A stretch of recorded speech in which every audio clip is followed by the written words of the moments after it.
দরকার। আজকে হয়তো হঠাৎ একজন বলবে তোমাকে, আচ্ছা তুমি তো সেখানে এটা বাজাচ্ছ, উনি তো ওটা বাজাচ্ছেন, একজন অপরিচিত, তখন তো তোমাকে পরিষ্কার ব্যাখ্যা করতে হবে যে তুমি কোন শিক্ষকের কাছে শিখেছ, তিনি কোন ঘরানায় তালিম দিয়েছেন।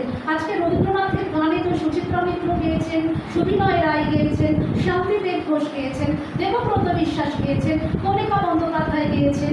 এদের প্রত্যেকের কিন্তু রবীন্দ্রনাথের গানের আলাদা আলাদা নিজস্ব স্টাইল আছে। ওইগুলোই ঘটনা। আজকে যদি কোনো গুরু তিনি সত্যিকারেরই যদি একটা পিওর ফর্মের শিক্ষা দিয়ে প্রচুর ছাত্র তৈরি করেন, তাহলে গুরুর নাম তো করতেই হবে, এবং সেই গুরুর সঙ্গে গুরু যে ঘরানায় বিলং করেছেন বা তিনি যে ঘরানার কাছে শিখেছেন সেটাও মেনশন করতে হবে। ঠিক কিনা? আমার কথায়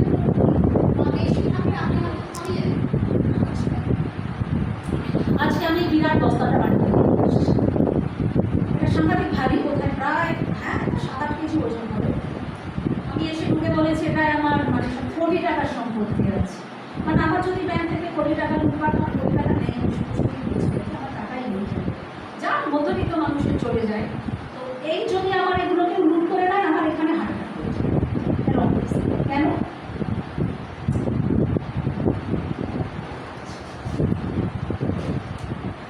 তোমাদের সবসময় এই বুড়ির বকবক শুনতে ভালো লাগবে না, ওই জন্য আমি একটু চেঞ্জ। দেখো, আমি যে জন্মেছি, আমার বাবা অমিত বলবো না, অনিলার নাম তোমরা যা বলবো, শ্রদ্ধেয় মানুষ এখনো রয়েছেন কিন্তু বড্ড অসুস্থ, 87 বছর বয়স। আমার দাদুকে আমি দেখেছি 14 বছর বয়স অব্দি। 1982 সালে দাদু চলে গেলেন, 83 সালে দাদু চলে গেলেন 25শে মার্চ। আমার জ্ঞানী পরিষ্কার আছে, দাদু খুব বেশি দিন অসুস্থ ছিলেন না। আমি এই অমেয় বাবুর বাবাকে খুব ছোট বয়সে দেখেছি, 17 পর দাদু বললেন, কারণ আমাদের বাড়ি থেকে 5 মিনিটের হাঁটা পথ বলরামপুর স্ট্রিট। আমরা তখন বাগবাজারে থাকতাম। আমার জন্ম, পড়াশোনা এবং আমার চাকরি, আমার প্রথম বিদেশ সব বাগবাজার থেকে হয়েছে। তা এই বাগবাজারটাকে আমরা বলি একটা সংস্কৃতির পীঠস্থান কলকাতার, কারণ এখান থেকে সারা কলকাতা শহরের সঙ্গে বাগবাজার, আর তারপরে একটু হচ্ছে পাথুরিয়াঘাটা, জোড়াসাঁকো, ঠাকুরবাড়ি, এইখানকার থেকে কিন্তু সারা কলকাতার সমস্ত সঙ্গীতের পৃষ্ঠপোষকতা এবং এই বিষ্ণুপুর ঘরানার পৃষ্ঠপোষকতা হয়েছে এই দুটি ঠাকুরবাড়ি থেকে। একটি হচ্ছে প্রিন্স দ্বারকানাথ ঠাকুর, আরেকটি হচ্ছে পাথুরিয়াঘাটার রাজা যতীন্দ্রমোহন ঠাকুর, যার ছেলে হলেন রাজা S.N. পেগড় বা সৌমিত্রমোহন পেগড়। যারা বড়রা আছেন, একটু আপনারা আজকেই বাড়ি গিয়ে রাজা সৌমিত্রমোহন পেগড়ের কথাটা উইকিপিডিয়া বার করে বা যে কোনো একটা ওয়েব বার করে পড়বেন এবং দেখবেন তার প্রতিভাটা কোথায়, চমকে যেতে হবে। এই রাজা সৌমিত্রমোহন ঠাকুর, তাকে শিক্ষা দিয়েছিলেন বিষ্ণুপুরের তাঁর সঙ্গীত আচার্য ছিলেন বিষ্ণুপুরের ক্ষেত্রমোহন গোস্বামী, যিনি হলেন বিষ্ণুপুরের আদিগুরু রামশঙ্কর ভট্টাচার্যের শিষ্য। আর আমি আমি না সামনে থেকে পিছনে হচ্ছি, আমি পিছন থেকে সামনে আসছি না, সামনে থেকে পিছনে যাচ্ছি। রামশঙ্কর ভট্টাচার্য আর গদাধর চক্রবর্তী, এই দুজনকে বিষ্ণুপুরের আদিগুরু মনে করা হয়। এনারা যার কাছে শিখেছিলেন তিনি হলেন তানসেন, মানে সেনী ঘরানার তানসেনের মেয়ের বংশে, রৌহিত্রের বংশে তার বংশে একজন সঙ্গীতজ্ঞ ছিলেন বাহাদুর সেন। ওনাকে বাহাদুর খাঁ বলে ওকে বলে, আমরা ওনাকে বাহাদুর সেন বলেই উল্লেখ করি। উনি তখন সেই সময় ঔরঙ্গজেবের সাম্রাজ্য ভাঙছে, আর ঔরঙ্গজেব নিজের দেশে বলেছে যে গান বাজনা যে করবে তার মুন্ডচ্ছেদ হবে। মানে ঔরঙ্গজেব তোমরা ইতিহাসে পড়বে, উনি গান বাজনা করতে দিতেন না, বলতেন গান বাজনা হচ্ছে গুনাহ, মানে এটা হচ্ছে করা একটা পাপ। কেমন মানুষ জানি না ছিলেন, হয়তো খুব কঠোর ছিলেন। তাই উনি সমস্ত সেই সময় সবাই পালাচ্ছে বেশিরভাগ কোথায় বলতো, সমস্ত যেখানে হিন্দুদের তীর্থক্ষেত্র, পালাচ্ছে মথুরায়, পালাচ্ছে বৃন্দাবনে, পালাচ্ছে শ্রীক্ষেত্রে, পালাচ্ছে পুরীতে জগন্নাথের মন্দিরে।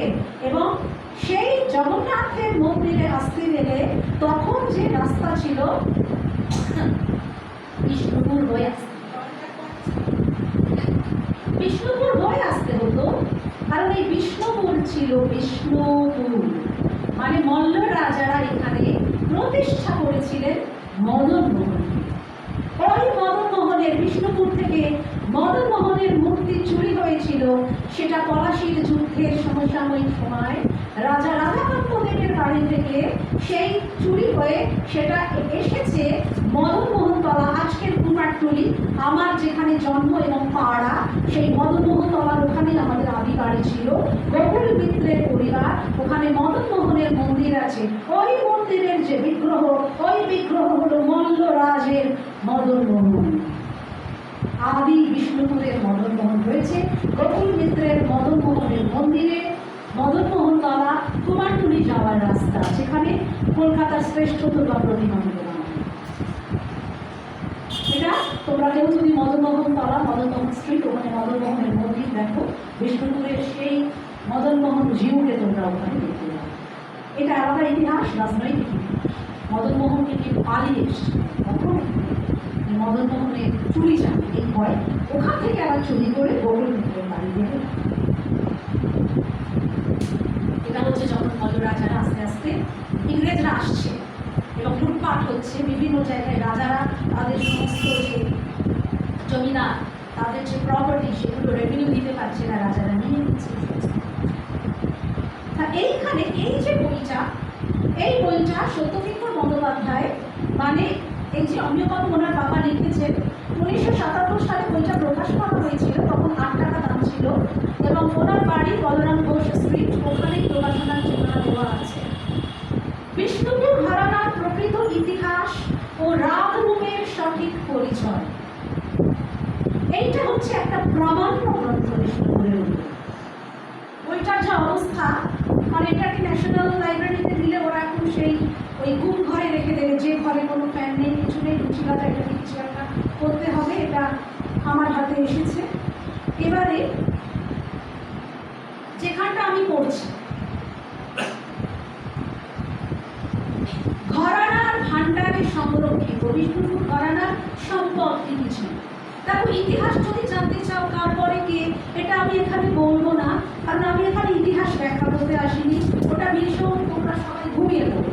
এটার জন্য আমার কাছে বই আছে, তোমরা চাইলে আমি কাকুর কাছে পিডিএফ পাঠিয়ে দেবো, কাকু সবাইকে বলবে তোমরা সব করতে পারবে, বা আমার ওয়েবসাইটে যাবে, ওই ওয়েবসাইটে গেলে বিষ্ণুপুর ঘরানার উপরে প্রচুর তথ্য পাবে। আর এমনিও তোমরা বিষ্ণুপুর ঘরানা বলে টাইপ করবে, তার অনেক ইতিহাস তোমরা পেয়ে, কারণ যদি কোনো রকম আগ্রহ থাকে। আমি রবীন্দ্রনাথের ফিল্ড, বিষ্ণুপুর ঘরানার সম্পদ ভান্ডার কুবের ভান্ডারের মতো। কুবের হচ্ছে ওই ভগবান ইন্দ্রের ধনপতি কুবের আমরা।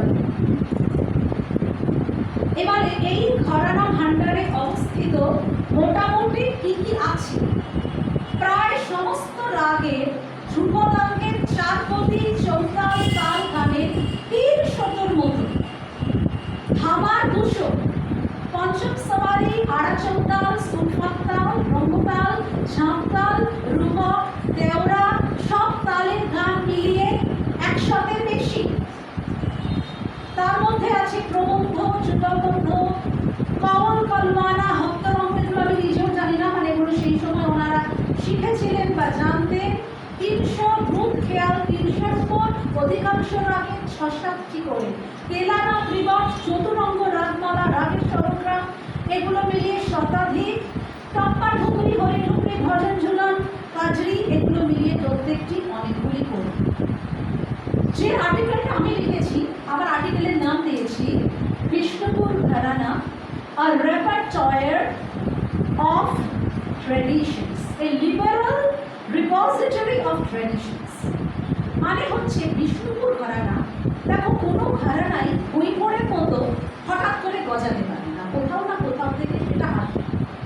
ঠিক গঙ্গা নদী, তার উৎস আছে, সেখান থেকে ব্রাঞ্চিং হচ্ছে। আমি আগেই বলেছি, সেনী ঘরানার বাহাদুর সেন, তাকে মল্ল রাজা রঘুনাথ সিংহ দ্বিতীয় বললেন, আপনি এসেছেন উস্তাদ, আপনি আমার রাজ্যপাটে থাকুন, এখানে সত্যিকারের কোনো সঙ্গীতজ্ঞ বা গায়ক এখনো আমি পাইনি, আমি আপনাকে টাকা দিয়ে আমি আপনাকে এখানে রাখছি, আমার দেশের ছেলেপুলেগুলোকে একটু গান বাজনার চর্চা শেখান। যারা ব্রাহ্মণ, তৎকালীন বিষ্ণুপুরে যারা উচ্চবর্গীয়, যারা সংস্কৃত স্তোত্র পাঠ করতেন, যারা সেখানে পূজা করতেন, যাদের বাড়িতে দুর্গা মন্দির ছিল, রামচন্দ্র ভট্টাচার্য, এরা তখন চলে এলেন ওই গরুর কাছে গান শিখতে। এরপর ক্রমে ক্রমে বিষ্ণুপুরের বিভিন্ন উত্তর ভারতের রামপুর, উত্তর ভারতের ওদিকে পশ্চিম ভারতের অনেক ঘরানা আছে, এই সমস্ত বিভিন্ন কাশী, বেনারস, এই সমস্ত ঘরানা থেকে বহু মানুষ, বহু পণ্ডিতেরা, বহু ওস্তাদেরা তারা সব বিষ্ণুপুরে আসতেন। আর এই বিষ্ণুপুরে যারা গান চর্চা করতেন তারা গোগ্রাসে কিনতেন, মানে সব কিছু তারা নিতেন সবার কাছ থেকে, দিয়ে তারা নিজস্ব একটা শৈলী বা ধারা সৃষ্টি করলেন তাদের নিজের ভাষা। এ ভাষা কেমন? বিষ্ণুপুরের ঘরানার ভাষা কেমন? আমরা তো জানি সব কিছু ওই ঠুকরি টাপ্পা, এগুলো সব কিছুটা ব্রজবুলি, কিছুটা পূর্ব ভাষা, এগুলোই লেখা হয়, মানে এগুলোকে সমস্ত হিন্দির অপভ্রংশ বা ডায়ালেক্ট বলা হয়। কিন্তু বিষ্ণুপুরের গুরুরা কি ভাষায় লিখতেন? তারাও কিন্তু খানিকটা ব্রজ ভাষার আশ্রয় নিয়েছিলেন এবং তারা চেষ্টা করতেন যে এই ব্রজ ভাষায় লিরিকটা লিখে, এই রামচন্দ্র ভট্টাচার্য, রাধিকা প্রসাদ গোস্বামী, এনারা অনেক কিন্তু ধ্রুপদ লিখতেন, ব্রজ ভাষায় লিখতেন। কি লিখতেন? কাকে লিখতেন? 4 রকমের আমরা ধ্রুপদ বা খেয়ালের বন্দিশ পাই এদের। একটা হচ্ছে মদন মোহনকে স্তুতি করে, এক ধরনের হচ্ছে তৎকালীন বিষ্ণুপুর রাজা, সেই রাজা স্তুতি, আরেক ধরন হচ্ছে শিব। কারণ বিষ্ণুপুরের মজাটা হচ্ছে এটা একই সঙ্গে শাক্ত এবং বৈষ্ণব, অদ্ভুত। এখানে দুর্গা পূজা হয়েছে, আবার মদন মোহনের অসংখ্য মন্দির হয়েছে। শীতকালে সবাইকে বলবো বিষ্ণুপুর একবার ট্যুর করে আসতে এবং এর যে মন্দিরগুলো দেখে আসতে। এখানে সব থেকে দেখার মতো হচ্ছে রাসমঞ্চ, যেখানে হিন্দু, মুসলমান, খ্রিস্টান সমস্ত আর্কিটেকচার একসঙ্গে আছে এবং এর একটা গর্ভগৃহে মদন মোহন দেব ছিলেন। এছাড়া আছেন ওস্তাদ পাড়ায় মদন মোহনের মন্দির, আছে শ্যামরাইয়ের মন্দির, আর যেটা সঙ্গীতের ক্ষেত্রে দর্শনীয় জোড় বাংলা, দ্য বেঙ্গল হাট। এর রিলিফগুলো দেখা যায় যে অনেক পুরানো কালে মহিলারা তারা বীণা বাজাচ্ছে, মেয়েরা বীণা বাজাচ্ছে, মেয়েরা ব্যঞ্জ বাজাচ্ছে।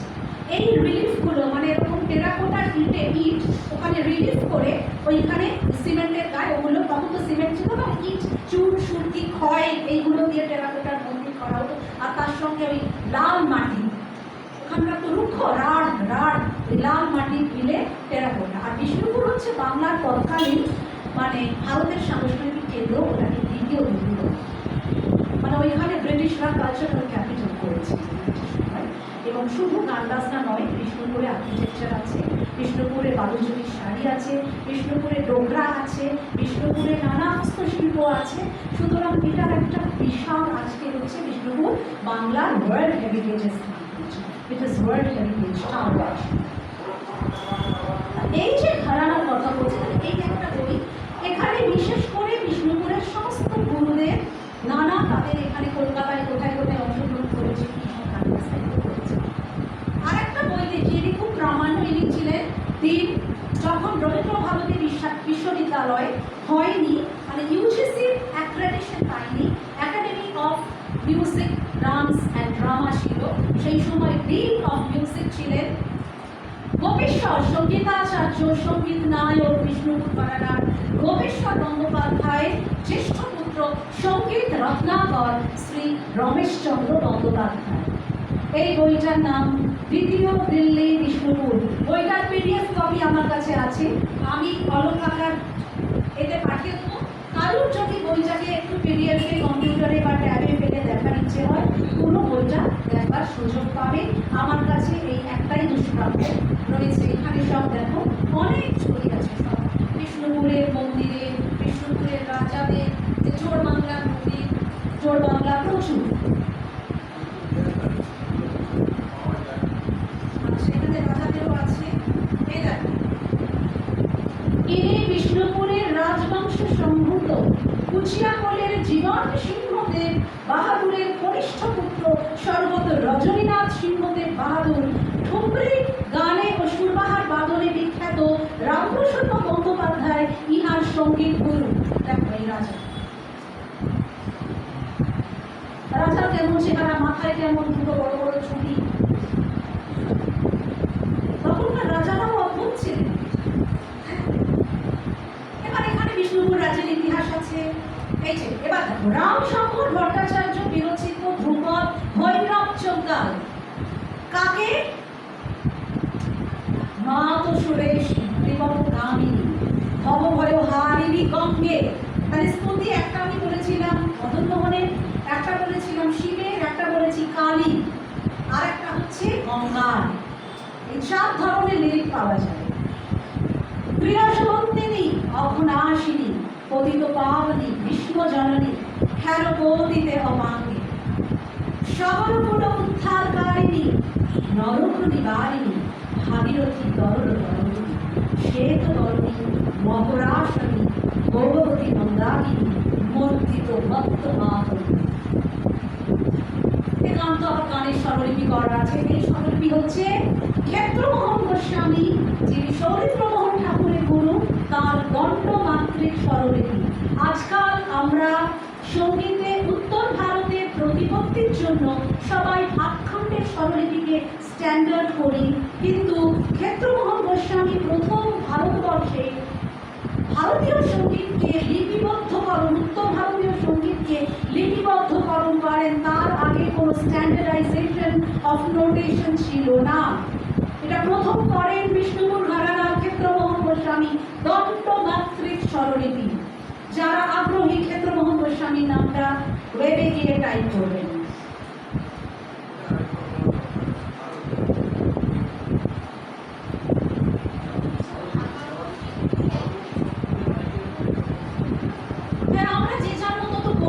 এই দণ্ডমাত্রিকটা সত্যি কথা বলতে কি আমিও পরবর্তীকালে এটা লিখি না, কেন কি এটা একটা আলাদা সম্পূর্ণ রীতি আছে, সবাই বুঝতে পারবে না। আমি নিজের মতো সহজ করে এর থেকে কিছু জিনিস আমরা নিই, তারপরে আমরা এরকম নিজেদের মতো খানিকটা করে নিয়েছি।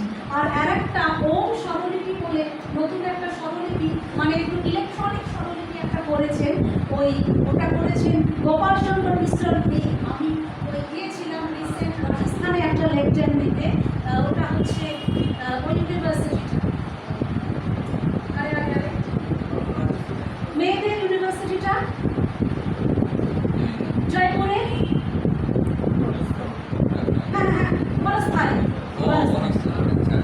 বনস্থানীতে লেকচার দিতে এসেছিলেন। ওখানে বিষ্ণুপুর ঘরানার থেকে ওইখানে গোপাল চন্দ্র মিশ্র, ওনার বাবা গোপাল চন্দ্র মিশ্রের মেয়ে আর জামাই, ওনারা মিলে এই ওম স্বরলিপিটা করেছেন, OME। এটা নাকি খুব ভালো ইলেকট্রনিক ডেমনস্ট্রেশনের জন্য, মানে একটুখানি ওটাকে মানে এই করতে হবে, ট্রান্সক্রাইব করতে, মানে এক একটা স্বরলিপির একটা ট্রান্সক্রিপশন আছে। কিন্তু দণ্ডমাত্রিকটা হচ্ছে প্রথম, তারপর আসে হাতঘাটে আসে, পালুস্কার আসে, আর রবীন্দ্রনাথ নিয়ে আসেন আকার মাত্রিক। আকার মাত্রিক, এবার আমি আকার মাত্রিকের নাম করছি কেন?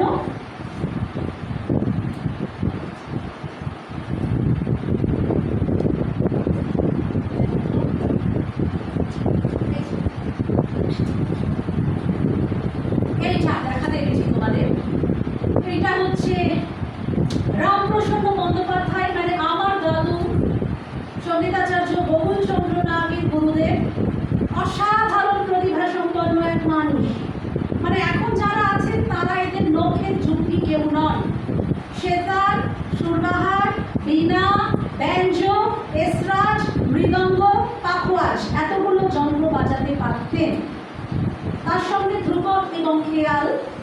এই বইটা হচ্ছে বিষ্ণুপুর ঘরানার সঙ্গীতাচার্যরা যত রকম গান তৎকালে তারা অ্যাসিমিলেট করেছিলেন বিভিন্ন ঘরানা থেকে, এই হচ্ছে সেই বইয়ের কালেকশন, যেটা রবীন্দ্র ভারতীর অধ্যাপক অত্যন্ত প্রাজ্ঞ ব্যক্তি ডক্টর প্রদীপ ঘোষ আকার মাত্রিক স্বরলিপিতে ট্রান্সক্রাইব করছে। এই হচ্ছে সম্পাদনা ও আকার মাত্রিক স্বরলিপিতে রূপান্তর, পশ্চিমবঙ্গ রাজ্য একাডেমি বার করেছে।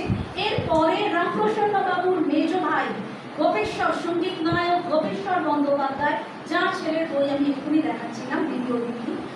গোপেশ্বর বাবু লিখেছেন 2 খণ্ড সঙ্গীত চন্দ্রিকা, সেখানেও এইরকম বিষ্ণুপুর ঘরানার সমস্ত সংকলন আছে। সুতরাং কাকে উৎসর্গ করছে?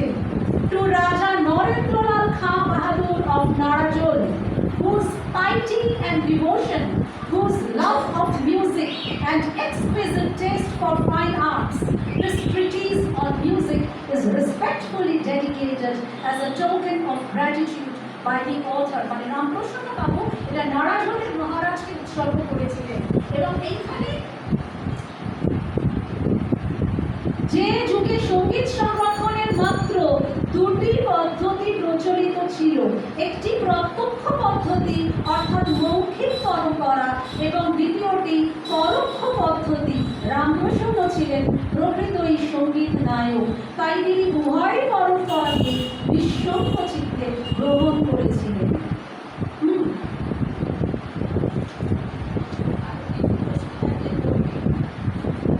আচ্ছা, বইয়ের আমি লিস্ট করে দেবো। বিষ্ণুপুর ঘরানা এবার থেকে লিখছেন বিষ্ণুপুর ধ্রুপদ ঘরানা, বিষ্ণুপুর ধ্রুপদ ঘরানা, তার বংশধারী বিষ্ণুপুর পাখওয়াজ ঘরানা। আমাকে দেখিয়ে দেবেন কোন ঘরানায় এতগুলো সঙ্গীতের চর্চা হয়েছে। আমি বিষ্ণুপুরের পর যে ঘরানাকে রাখি, 2টো ঘরানাকে রাখতে পারি, একটা হচ্ছে বেনারস আর একটা হচ্ছে লখনৌ। যদি বিষ্ণুপুরের সঙ্গে কোনো 2টো ঘরানাকে মর্যাদা দিতে হয়, বেনারসকে দেবো আদি 500 বছরের ওপর পুরনো একটা শহর, আর দেবো লখনৌকে। আচ্ছা, বিষ্ণুপুর তবলা ঘরানা, এরপর আছে বিষ্ণুপুর মৃদঙ্গ ঘরানা, আরও আছে বিষ্ণুপুর সেতার, পরে দিয়েছেন সেতার, এগুলো তো আছে, এগুলো মূল উনি দিয়েছেন।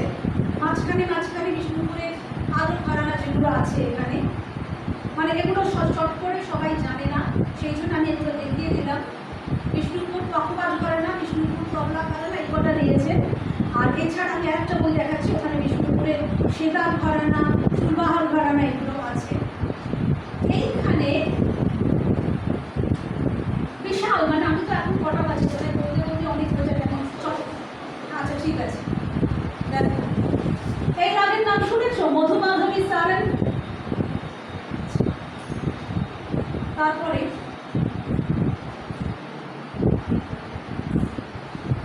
বিষয়, বইটার প্রথমে শুনে উনি শুধু বইতে গান লিখতে শুরু করেননি। কি লিখছেন বইয়ের প্রথমে?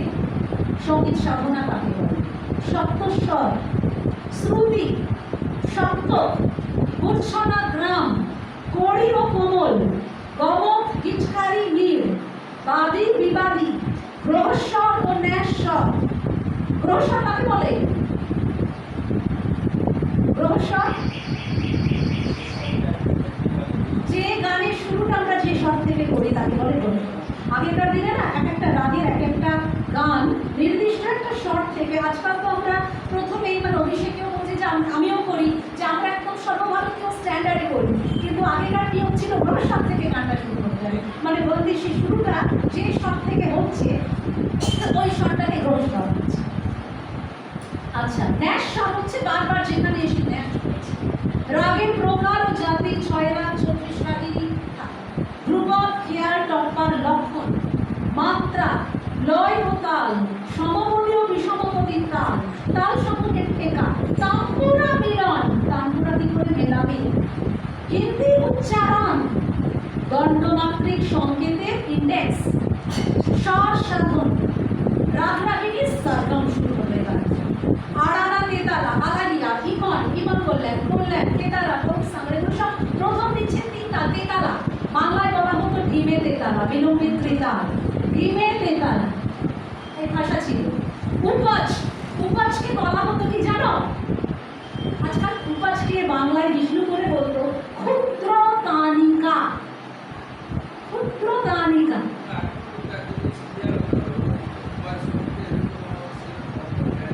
উপজ, উপজ বলে দেব। আচ্ছা, তারপরে প্রচুর জানাশোনা রাগের এখানে লিস্ট সব বলতে গেলে রাগ কেটে যাবে।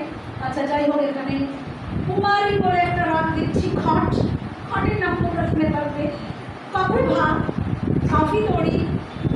আচ্ছা, জয়শ্রী শুনেছ, জয়েত, দেবগিরি, গান্ধারী,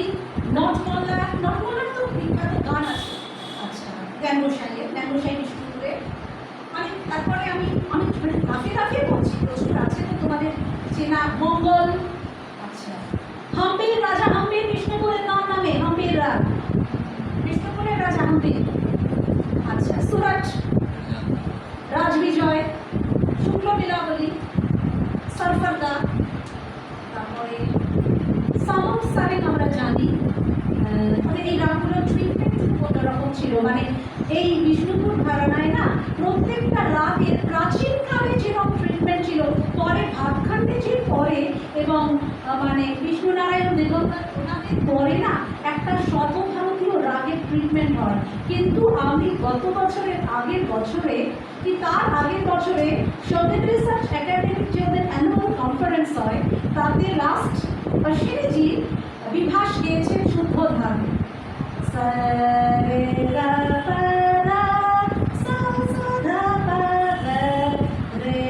বিষ্ণুপুরের বিভাস, বিষ্ণুপুরের বিভাসে কিন্তু কোমল ভাত ছিল না, শুদ্ধ ভাত ছিল।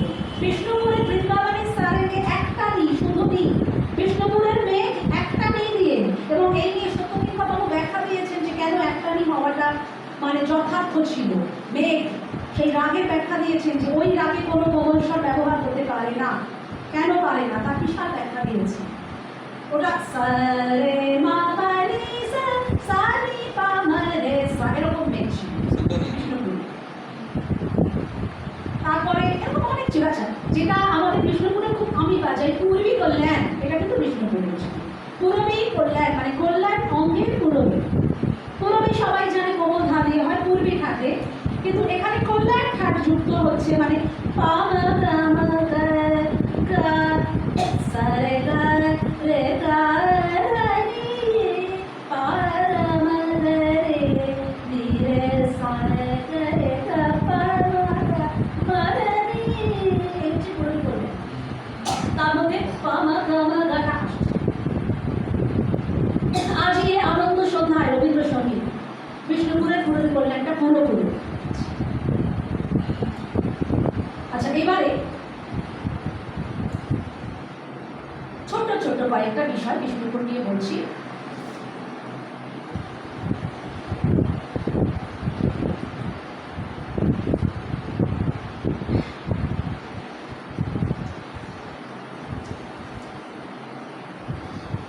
যদুঘণ্ট, সবাই যদুঘণ্টের নাম শুনেছ।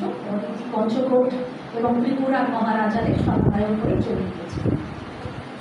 ত্রিপুরার পঞ্চকোট এই মহারাজেরা ওনাকে কানরাজ আর রঙ্গনাথ উপাধি দিয়েছিলেন, এবং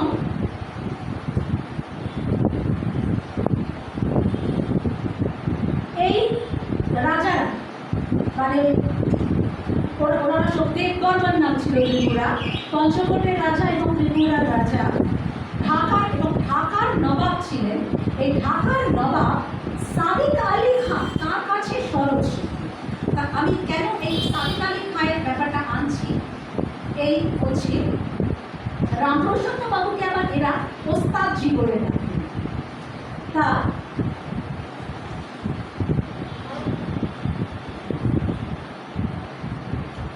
এই যদুঘণ্ট ছিলেন নরেন্দ্রলাল, না ভুল বলছি, মানে রামপ্রসন্ন বন্দ্যোপাধ্যায় ছিলেন নরেন্দ্রলাল খান শিক্ষাগুরু। নরেন্দ্রলাল খাঁয়ের নাম এক্ষুনি বললাম, ময়ূরভঞ্জের মহারাজকে রামপ্রসন্ন বন্দ্যোপাধ্যায় সেতার শেখাতেন। কোথায় এটা? মেদিনীপুর। তা রাজা বললেন, আমি কোট করছি বই থেকে, আমার আকাঙ্ক্ষা অনুযায়ী আপনার কাছে ইমনের 4টি গত শিখেছি, যদি আরো শিখতে চাই শেখাতে পারবেন? রামপ্রসন্ন বাবুকে জিজ্ঞাসা করছে ওই নরেন্দ্রলাল খান, ময়ূরভঞ্জের মহারাজ। রামপ্রসন্ন বাবু উত্তর দিচ্ছেন, আপনি সারা জীবন যদি ইমনের গত শিখতে চান তাহলে তা শেখাতে আমার কোনো অসুবিধা হবে না। রাগ ও তালের উপর প্রকৃত দখল থাকলে সঙ্গে সঙ্গে নূতন নূতন গত ও গান তৈরি হয়ে যায়। এর থেকে আমি আসছি গত কথা, গত বন্দিশ আর গত, এটা বাস্তবের আমার একটা বিশেষ আলোচ্য জায়গা। বিশেষ করে গানের ক্ষেত্রে আমরা বন্দিশটা বেশি ব্যবহার করি, যন্ত্রের ক্ষেত্রে আমরা গত কথাটা ব্যবহার করি। কারণটা কি? যারা খেয়ালের চর্চা করেন তারা অতি বিলম্বিতে গান করেন, 48 মাত্রা 24, কিন্তু অত বিলম্বিত তালে তন্ত্রবাদ্য বাজানো একটু ডিফিকাল্ট, কারণ তন্ত্রবাদ্যে স্বরের যে স্থায়িত্ব গুরুত্বটা কম হয়। কিন্তু যারা বেহালা বাজান বা বাঁশি বাজান তারা অনেকেই তন্ত্রবাদ্য এবং গায়কী দুটোতেই কিন্তু তারা কেউ কেউ শিক্ষা লাভ করেন। মানে তারা গায়কী অঙ্গে অতি বিলম্বিতেও তারা ইচ্ছে করলে ছোড় টেনে বা বাঁশিতে ফুটিয়ে বাজাতে পারে। আবার তারা ইচ্ছে করলে তন্ত্রবাদ্যের যেটা মধ্যলয় বা একটু মিডিয়াম বিলম্বিত তিন তাল বা অন্যান্য তাল বাজাতে পারে। পথ হচ্ছে আমরা যখন তাল বাদ্যের সঙ্গে যন্ত্রবাদ্য বাজাই, তালের একটা নিশ্চয়ই স্ট্রাকচার থাকে। যেমন আমরা সবাই রেজাখানি গাত, ফিরোজ খানি গাত, মসিদ খানি গাত, এই কথাগুলো আমরা কিন্তু মসিদ খানি বন্দিশ কখনো বলি না, ঠিক কিনা? আমরা মসিদ খানি বন্দিশ করি, আমরা বলি মসিদ খানি গাত।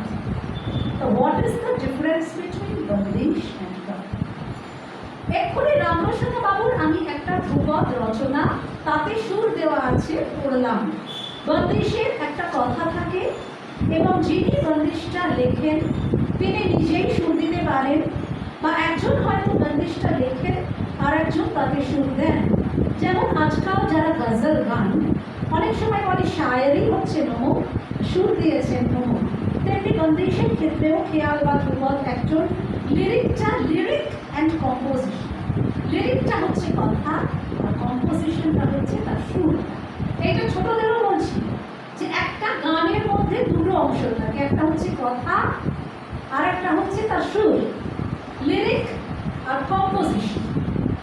তা এই লিরিক আর কম্পোজিশন দুটো মিলে হচ্ছে bandish. This is a fixed form, এটা নিবদ্ধ, অর্থাৎ একজন কথাটা লিখেছে। আজকের দিনে একটা কি পাগলা হাওয়ায় হুলালা হুলালা হয়েছে, ওটা কিন্তু বন্দিশ থেকে বিচ্যুতি হয়েছে, ওটা রিমেক হয়েছে। কারণ রবীন্দ্রনাথ কোনদিন হুলালা হুলালা করে পাগলা হাওয়া লেখেননি। হ্যাঁ, পাগলা হাওয়াতে যারা হুলালা করছেন বা যারা তার মধ্যে অন্য কথা বোঝাচ্ছে তারা বন্দিশটার থেকে রিমেক করছে, রিকনস্ট্রাকশন করছে।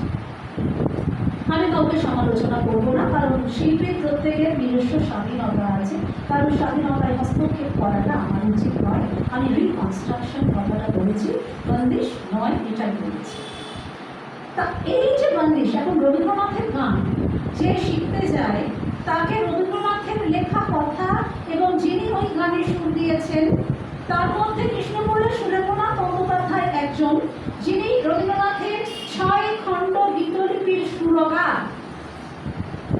এছাড়া রবীন্দ্রনাথ নিজে প্রচুর গানে তিনি সুরের উপর কথা বসিয়েছেন। গীতলিপির প্রচুর গানে প্রচুর ব্রহ্মসঙ্গীত, যেগুলো বিষ্ণুপুরের ধ্রুপদিয়াদের কাছ থেকে গানগুলোকে উনি নিজের মতো করে নিয়ে, আমরা বলি একটা রিসার্চের টপিক রবীন্দ্রনাথের ভাঙা গান। ভাঙা গান কথাটা এই জন্যই যে ধ্রুপদ বা খেয়াল হচ্ছে তার গানের উৎস, সেইখান থেকে বন্দিশটাকে একটু সহজ করে নিয়ে that is also one kind of reconstruction. তার রবীন্দ্রনাথের রিকনস্ট্রাকশনের সঙ্গে আমরা নিশ্চয়ই একটা মানে আধুনিক রিকনস্ট্রাকশনের তো তার তো একটা অন্য মাত্রা আছে। তা তিনি ওই গানের সুরটাকে নিয়ে নিজের কথার উপর বসালেন, আর এই কাজে তাকে সহায়তা করেছিলেন তার অন্যতম বন্ধু সুরেন্দ্রনাথ বন্দ্যোপাধ্যায়, যিনি ছিলেন এই আচার্য রামপ্রসন্ন বন্দ্যোপাধ্যায় ছোট ভাই। 3 ভাই 3 জুয়েল, রামপ্রসন্ন বন্দ্যোপাধ্যায়, ভবিষ্যৎ বন্দ্যোপাধ্যায় আর সুরেন্দ্রনাথ বন্দ্যোপাধ্যায়। সুরেন্দ্রনাথ বাবু সুরবাহার বাজাতেন, এসরাজ বাজাতেন, ব্যাঞ্জো বাজাতেন। দিলরুবা মানে এসরাজ বাজালে দিলরুবাটা বাজাতে পারা যায়। ব্যাঞ্জো বলে একটা যন্ত্র আছে, সেতারের মতো ফ্রেট বসানো, এরকম গোল হয় লাউটা এবং সেটা এরকম জবা দিয়ে মানে বাজানো যায়। ব্যাঞ্জো মানে ওটা সেতার আর শরৎ দুটোর একটা মিক্স, এবং ওটা পার্সিয়ান জায়গা থেকে ওটা ব্যাঞ্জোটা এসেছে কোথাও, তাউস থেকে এসরাজ এসেছে। তাউস রাজা সুরেন্দ্রনাথ ঠাকুরের এই ওয়েবসাইটে তাউসে একটা ময়ূরের উপরে তাউসের ছবি আজকে এই গাড়িতে আস্তে আস্তে দেখছি রয়েছে।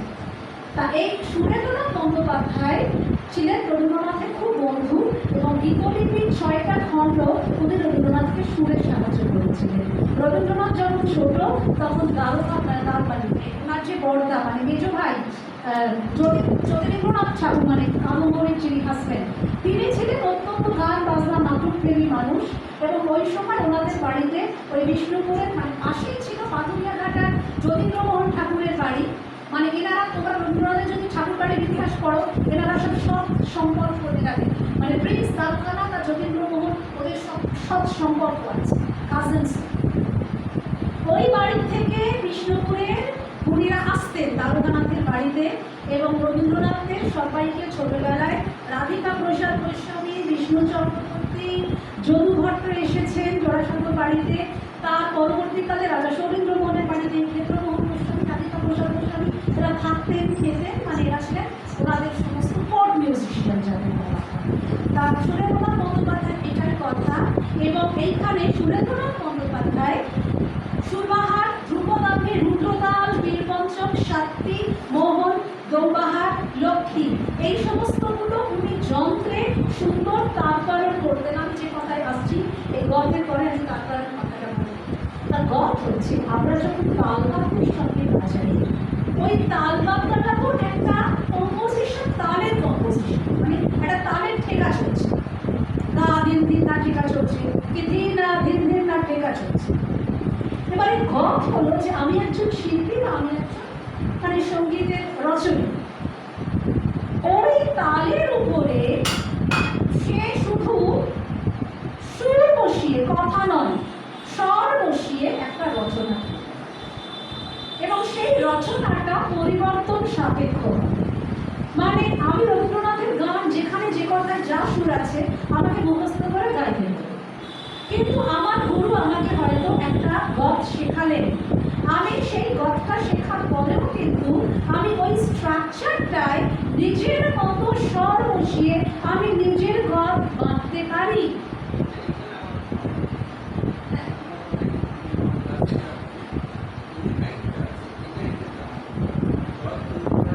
পণ্ডিতজি কটা বাবা আলাউদ্দিনের, পণ্ডিত রবিশঙ্কর বাবা আলাউদ্দিনের কম্পোজিশন কটা বাজিয়েছেন? পণ্ডিত নিখিল বন্দ্যোপাধ্যায় বাবা আলাউদ্দিনের কটা কম্পোজিশন বাজিয়েছেন? মানে আমরা ধ্রুবতারার মতো এই দুজন সেতারিকে ফলো করি, প্রত্যেকটা কম্পোজিশন নিজেরা বানিয়েছেন গত। ওনারা যদি বলেন কখনো যে বাবা আমাকে এই গতটা শিখিয়েছেন, আই এগ্রি, সেটা উনি ওনার শেখানো গতটা বাজিয়েছেন। তাও বলছেন বাবা আমাকে এই গত শিখিয়েছেন। যন্ত্রের ঘরে কিন্তু আমরা সবসময় গত কথাটাই বেশি ব্যবহার করি, গানের ঘরে আমরা বন্দিশ কথাটা বেশি ব্যবহার করি।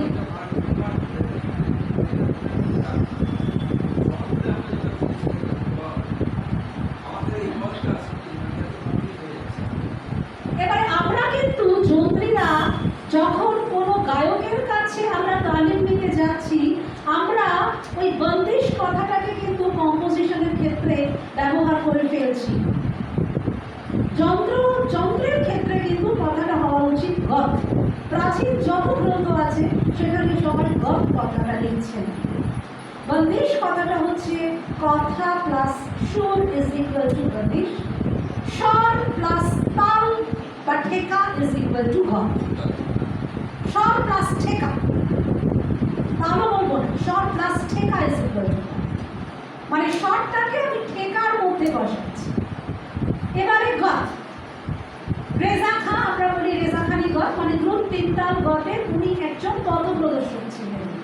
তাই রেজা খাঁ বলেছিলেন দ্রুত গতের ক্ষেত্রে গত শুরু করার কোনো ফিক্সড মাত্রা নেই, কিন্তু মসজিদ খাঁ বলেছিলেন যে 12, 12.5 বা ওই আমাদের উস্তাদদের ধারণা আবার 13 থেকেও দেখি অনেক সময় খাঁ সাহেব, বিরাট খাঁ সাহেব 13 থেকে অনেক গত শুরু করেন।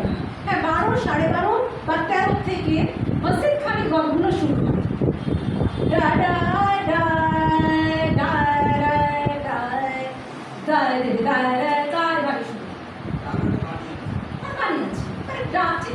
যেমন তন্ত্রবাদ্যে সাধারণত ডা, রা, ডিরি, ডিরি শতদেও গায়, সেতারেও গায়, এবং যারা গিটার শেখান তারাও কিন্তু ওই ডা বা রা এই দুটো যন্ত্রের ক্ষেত্রে তন্ত্রবাদ্যে কিন্তু ওই ডা, রা, ডিরি, যেমন তারা নাই তেরে দিন না তেরে না ব্যবহার করা হয়। ধ্রুপদের বাণী ওম, নম, তম, এগুলো ধ্রুপদে আছে। কিন্তু খেয়ালের ক্ষেত্রে এক আকার আছে, আকার দিয়ে গান, আর নয় ওরা স্বরকে বলে গান করে, আর খেয়ালে কথা আছে, ওরা ছোট্ট বন্দিশ। এবং দেখতে যত খেয়াল গান যখন ওই বন্দিশটা গায়, ওরা কিন্তু ওইটাই গাইবে।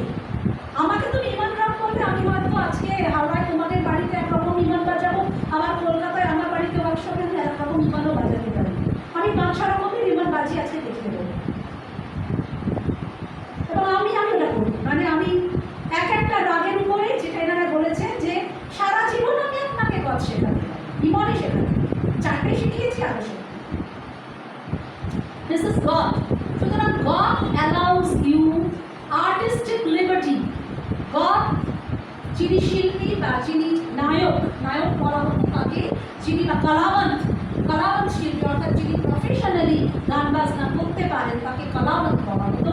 কলাবন্তকে এই স্বাধীনতাই দেয় যে তুমি তোমার সুরকে যে কোনো তালে নিজের কল্পনায় বাঁধতে পারো। সেখানে তোমার ওই একটাই শিখে এসেছো সারা জীবন সমস্ত অনুষ্ঠানে ওই একটাই গট বাজাবে, নো নো নো। তোমার বৃহৎ স্বাধীনতা আছে এবং এইখানেই হচ্ছে ইম্প্রোভাইজেশনের জয় বা উপজ। আমি নিজে বানাচ্ছি, কুমারটুলিতে শিল্পীরা আছে, তাদের সবাই 10 টাকা দিয়ে দিয়েছে, একটা মুন্ডু হবে ঠাকুরের, একটা ত্রিশূল হাতে বলে দিয়েছে, একটা ওষুধ দিয়ে দিয়েছে, কিন্তু সব দুর্গা ঠাকুরই একরকম দেখতে হয়। আমরা বলি অমুক শিল্পী তমুক শিল্পী, এই প্রতিমাটা অমুকের। কেন বলি? প্রত্যেক শিল্পীর নিজস্ব একটা আর্টের। আমরা বলি যামিনী রায়ের একটা আঁকার ধরন আছে। পাশ্চাত্যে তো ওয়েস্টার্ন আর্ট মুভমেন্ট নিয়ে যারা পড়াশোনা করবে, ইমপ্রেশনিজম, কিউবিজম, ন্যাচারালিজম, হাজার ঘন্টা ওখানে রয়েছে। কারণ আমার এমএতে আমাদের ওয়েস্টার্ন আর্ট নিয়ে পড়াশোনা করতে হয়েছিল, তখন আমি পুরো ওয়েস্টার্ন আর্ট পেন্টিং নিয়ে একটা আমাদের পেপার পড়াশোনা করতে হয়েছিল। এখন আমি গোবর হয়ে গেছি মাথায় দিয়ে চাইছি। তা এই হলো ইম্প্রোভাইজেশন। গপ হলো উপজ। উপজ মানে নিজের থেকে তৈরি করছি, বানাচ্ছি। তোমার নিজের বুদ্ধি, তুমি সারাক্ষণ কি মা বলে দিয়েছে এই শোন মুরগির মাংসটা এভাবে রান্না করবি, তাহলে তুমি ইউটিউব দেখে বিভিন্ন রকম মুরগির মাংস রান্না করছো কেন? ওই মায়ের ওই একটাই রান্না করছো না, আচ্ছা মা তো ওটা বলেছে আমি আজকে শাক চিকেন বানাবো, আমি তন্দুরি চিকেন বানাবো, আমি অমুক বানাবো। এই শেফেরা সবসময় নতুন নতুন রান্না করছে, কেন করছে? ওটাও তো একটা আর্ট। মিউজিকটা যদি একটা আর্ট হয়, রান্নাটাও একটা আর্ট, দুর্গা ঠাকুর বানাবো সেটাও একটা আর্ট। আর সব আর্টের মূল কথা একটাই, আনন্দ। যে হচ্ছে যে শেফ যখন তার মানে হোটেলে যারা আছে গেস্ট, তারা যখন প্রশংসা করে তখন হোটেল ম্যানেজার তেমনি শ্রোতারা যখন শিল্পীর বাজনার প্রশংসা করে তখন শিল্পীর কাছ থেকে একটা অনুপ্রেরণা পায়, হাততালি দিলে অনুপ্রেরণা পায়, যা শ্রোতাদের ভালো লেগেছে।